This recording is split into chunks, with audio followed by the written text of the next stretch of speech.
Welcome into Studio De Jeffrey, where I just woke up. Where if you're watching on YouTube or Twitch or Facebook or whatever, you'll be able to see that I just woke up. But I feel like Jerry Jones has targeted me this morning, so I had to get in here and talk about it. I feel like Jerry's coming after me personally. Like he hates me, and he wants me to be unhappy, and he wants to offend my football brain. Jerry Jones did his interview on 105.3 The Fan today. I know that place. Um, and some of the things he said, let's talk about some of the things old Jerry Jones said. Let's talk about it. Talk about feed Zeke, baby. Feed Zeke. Run the ball all the time. Woo woo. I'll do a direct quote here from Jerry on the identity of the 2022 Dallas Cowboys. Well, with our plan and our personnel, we hope to be able to run the football more than we ran it, let's say, in the last few years. And Zeke will be critical to that. With our plan and personnel, we hope to be able to run the football more than we ran it, let's say, in the last few years. And Zeke will be critical to that. He's after me. Jerry's targeting me. Running the football more. Mesh. You guys know why I talk about Jerry. What's he done for us? That's a fair point. Jeff, buy me a Tesla. I don't think I can do that. I mean, look, if the Cowboys run the ball more than they have the last few years and they run it really well, great. If that helps them win football games, great. But the teams that run the football a ton either are uniquely good at it or are trying to cover up for a liability at quarterback, and that doesn't really work either. The 2016 Cowboys were really good offensively, not because they handed the ball off a bunch. We can measure these things now, right? You can figure out after each particular play what are the odds you're going to score points on this drive? What are the odds you're going to score points? Are you better set up for points on this drive than you were the play before? The 2016 Cowboys were carried by their rookie quarterback converting a bunch of third and longs because they ran the ball a bunch, but their quarterback helped them out of it. Now, if you can run it enough that teams are going to then give you better opportunities in the pass game and you think that trade-off is worth it and it works out for the Cowboys, great. That would be awesome. Jerry drives me nuts. Running back hater, Jeff. I'm not a running back hater. I love running backs. Tony Pollard's incredible. Zeke's good. Alvin Kamara's awesome. I don't hate running backs.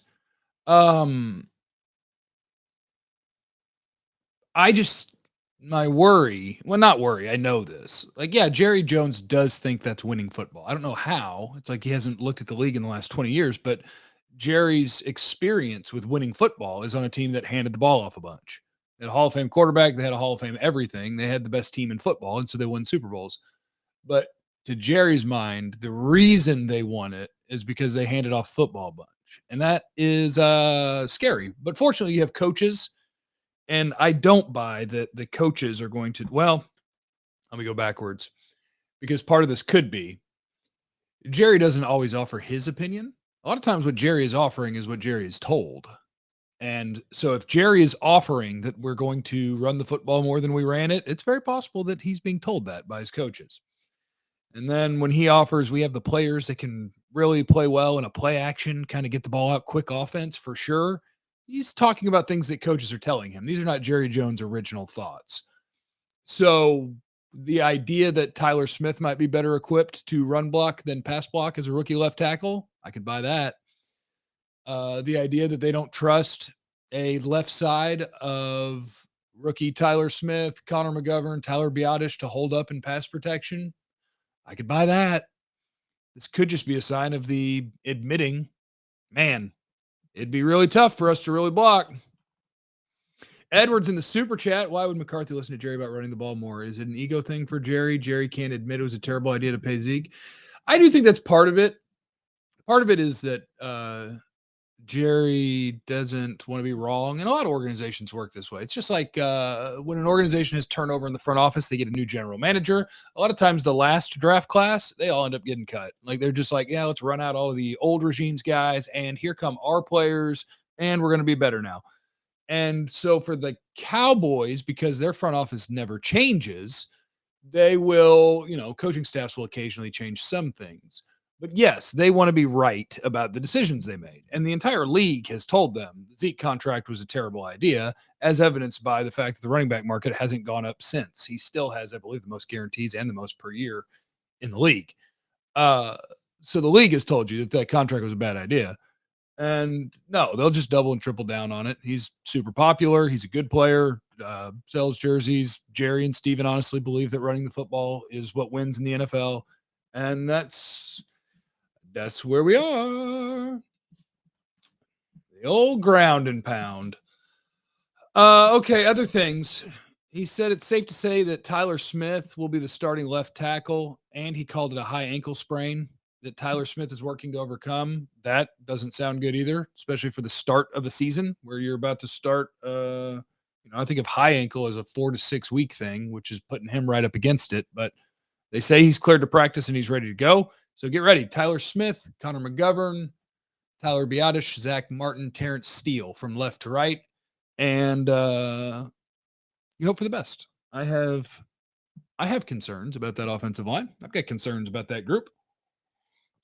He also doubled and tripled down on saying things like, we didn't lose Amari Cooper and Lyle Collins. We chose to get rid of Amari Cooper and Lyle Collins. And that is true. So this could be a big year. This could be a really big I told you so year for the Cowboys, honestly. If they go in and they've gotten rid of those two guys that were good players and everybody in the world is like, you guys are crazy. What the hell? And your first round pick, wow, that was a reach.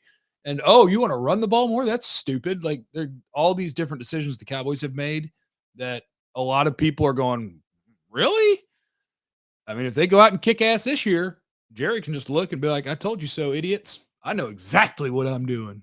And, I mean, I hope for that.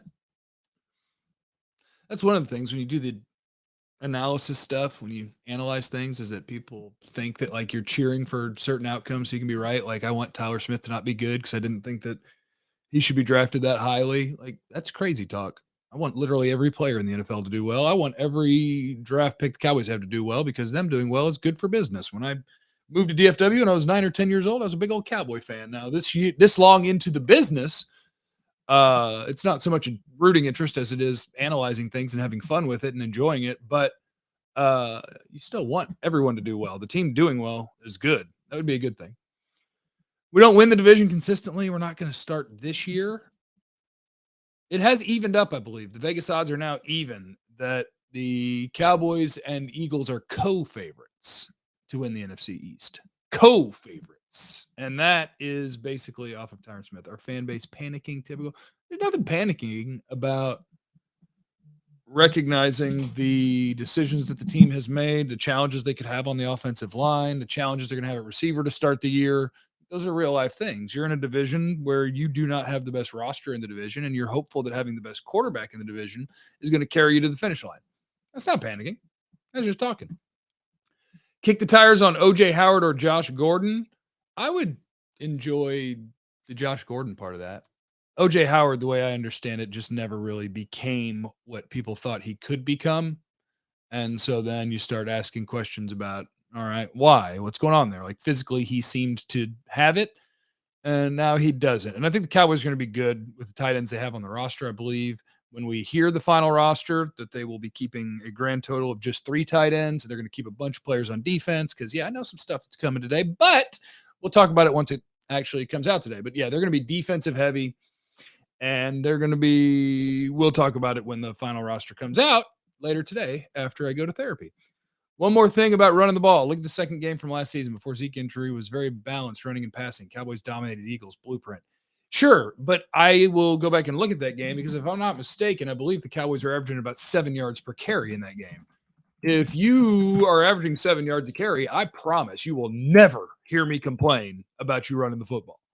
But if you're out there getting 4 a carry, 4.5 a carry, then that's actually a negative EPA play. I'm sorry to use a nerd word, but that's a negative EPA play that you're running over and over again on purpose. And that's just now, sure, if you got 4.5 every carry, then it'd be great. Problem is you don't. That's why NFL defenses want you to run the ball, because if you run it 6 times in a row, well, on one of those, you're going to get a -2. and now you're off schedule and you can't run anymore. On one of those, you're going to have a hold and you're going to get a negative 10. And now you're going back to, okay, the part that is how you actually win at football is throwing. And now you're just pushing it there. Now I know you're throwing and I can tee off on your quarterback and blah, blah, blah. Each running back averaged over 5.5 per carry in that game. Yeah, I promise. If both Zeke and Pollard are averaging over 5.5 a carry, you will not hear me complain about running the ball. I promise. Which player would you be most disappointed if they didn't make the 53 man? Dak. Deron Bland, but I think he will. You get holding calls on passing plays, Jeff? Sure, but it's the trade-off. The difference is 7 yards per play versus 4 yards per play. Yeah, and you don't get them called disproportionately more. You actually have more negative running plays than you have passing plays. It's a passing league because the expected result is better. The expected net negatives are better. Like it's just better. More panic again. James, are you panicking? What are you talking about? The line is going to get Dak killed. Possible. They're going to try to get the ball out quick. That's what they're going to do. They're going to try to get the thing. Who else would I be disappointed if they don't make the 53, man? Let me think. Is there somebody on the defensive line? Because they've got 12 or 13 legitimate NFL players on that defensive line, and they're going to keep probably between 9 and 11 of them. Jabril Cox is going to make it. Luke Gifford, I don't care if he does or not. I would like the Oklahoma State linebacker. Don't draw a blank right now, Jeff. It's a bad time for a blank. Number 50, 5th round pick, Devin Harper. I'd like him to make it. I think he showed some good stuff. I hope Marquise Bell makes it.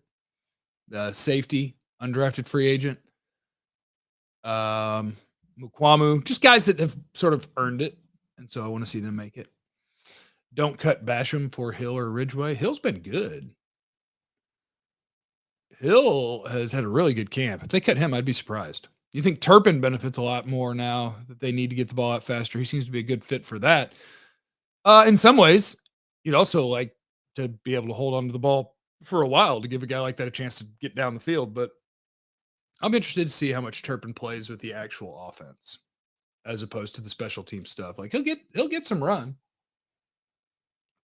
We'll just see how much. I want Dicker. Nobody else wants Dicker. They keep cutting him.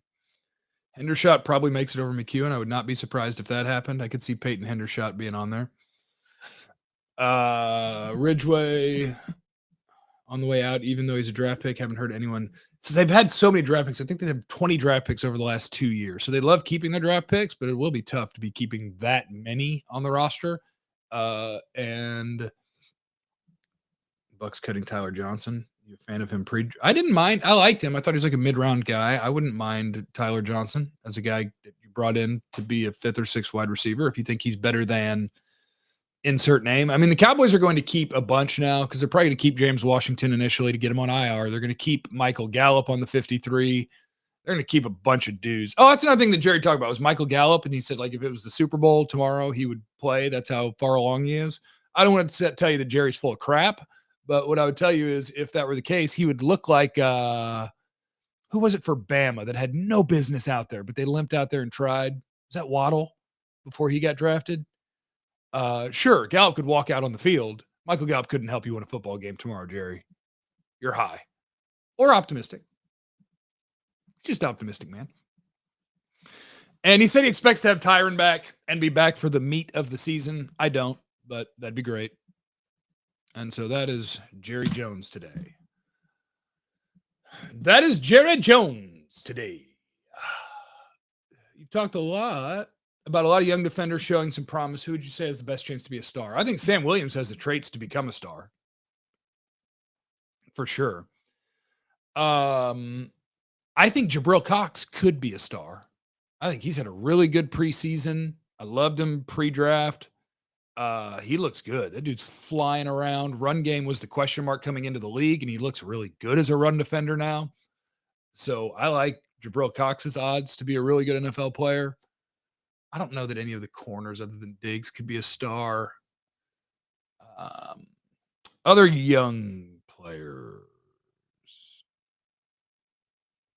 Being we're down on receivers, why are you kind of down on 12? I don't hate 12 personnel. I just hate whatever's less efficient. I want you to do whatever is the most efficient. And for the Cowboys and most other teams, almost every other team, more receivers equals more efficient offense. If the Cowboys are having better success in 12 personnel, I promise you won't hear me complain about it. It's just what do you do best? And whatever you do best, go do it. That's what you do. So if this team with Dalton Schultz and Jake Ferguson on the field is their most efficient version of offense, do it. If your most efficient version of offense involves running the ball more, do it. The things that work in the NFL are fairly well established. If you become a unique entity that does something different and it works, great. It'd be good. You think there's any chance they put Waletzko and Ridgeway on IR and stash him? No. The only reason I would say no for Waletzko is I just don't think they have enough offensive linemen to do that. Waletzko, in his little bit of tape in the preseason, is already a better player than Josh Ball. If you IR him, boy, then Josh Ball is going to be the next man up, and that's terrifying. But Waletzko being the next man up is also terrifying. So, Jeff, project CD stats for the year. CD will have about 90-something catches for 13 to 1,400 yards and 8 to 10 touchdowns. Proud of you for betting on yourself and putting yourself out there. We're pulling for you. Oh, things are going very well. Jeffrey, happy. This will be a record-setting month. I'm doing the streaming stuff. It's going to be lovely. And if you don't think your boy got other stuff in the works, Carlos Watkins cut. Not shocking, but that was going to be one of the questions. All right, so I'll be back later once they make all the decisions. I got therapy at 11. Once they do all the roster stuff, we'll come back and talk about it. And I will catch you guys later today. So remember, you have no idea what anybody's going through, so be cool to everyone.